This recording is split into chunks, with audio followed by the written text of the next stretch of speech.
I know there's been some exciting data and a new checkpoint inhibitor approved for melanoma. So I wonder if you could talk about, the rationale for targeting LAG-3 as a novel checkpoint inhibitor. Sure. Well, nice to be talking with you, Katie, first of all. And as I think everybody now pretty well knows, the PD-1 is a checkpoint that's expressed on T cells when it binds to its ligand, PD-L1. It shuts off the activity of the T cells, and the anti-PD-1 and anti-PD-1 antibodies serve to reactivate the immunity of those T cells against tumor. But there are other checkpoints on T cells that, as they become expressed, the T cells become more exhausted and may interfere with the ability of just blocking the PD-1 axis to fully reactivate the immune system.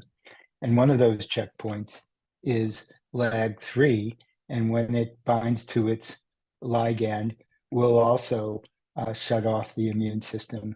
And there's data to suggest in melanoma that combining an anti-PD-1 with an anti-LAG-3 has improved activity against melanoma with about a 10% improvement in the overall survival curves, improvement in the response rate, and much less toxicity than Nivo/Ipi, although similar, although it's early, similar activity apparently.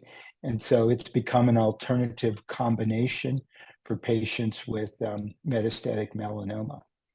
In kidney cancer, and I imagine in other cancers, although I don't know that data as well, there appears to be patients who on their CD8 T cells have expression of PD-1 and LAG-3 and maybe TIM-3. And when more than PD-1 is expressed on those T cells, there's less activity from an anti-PD-1. And so that creates a rationale for trying to block, in addition to anti-PD-1, LAG-3 in kidney cancer. Very good. Thanks for kind of helping go through that. And I wonder, as you said, it is early, even in melanoma, the LAG-3 and PD-1 concept. I wonder, just from your own kind of thought process, do you feel like that the CTLA-4 versus LAG-3 will have a similar durability? When we think of CTLA-4 and Tregs and the durability of response, kind of the 5-year overall survival data, 50, I think 60% almost in melanoma. Do you think that the overlap in the LAG-3 signal will be similar, or any concerns there that the targeting being a slightly different profile may not have that same durability?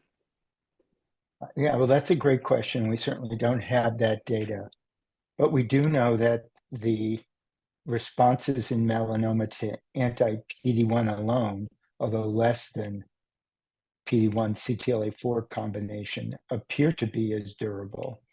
And so I would think the responses to PD-1 LAG-3 inhibition would be as durable. But one thing that I think is unique with anti-PD-1, anti-CTLA-4 is that a lot of those responses have been shown to be ongoing after treatment stops, and in many cases, the treatment stops after just a few weeks. And the patients who stop treatment because of toxicity seem to respond as well, if not better, than the patients who keep on therapy. So we don't know that with anti-PD-1, anti-LAG-3 combinations. We also know that with Ipi-Nivo, you give 4 doses of induction and then maintenance Nivo. In the LAG-3 combinations, you're getting the combination going forward, and they haven't looked at stopping it. They also haven't looked in melanoma, and this is very important, maybe less so in kidney cancer, at the ability of LAG-3 to add to anti-PD-1 activity against brain metastases. And so some of the things are not fully sorted out in melanoma. We're not using it in every case. And there may be justification for creating a triplet to get the advantage of both of those. But I anticipate the responses will be durable. And at some point, I think people will be able to stop treatment in melanoma the same way we can stop treatment with nivo/ipi or anti-PD-1 alone.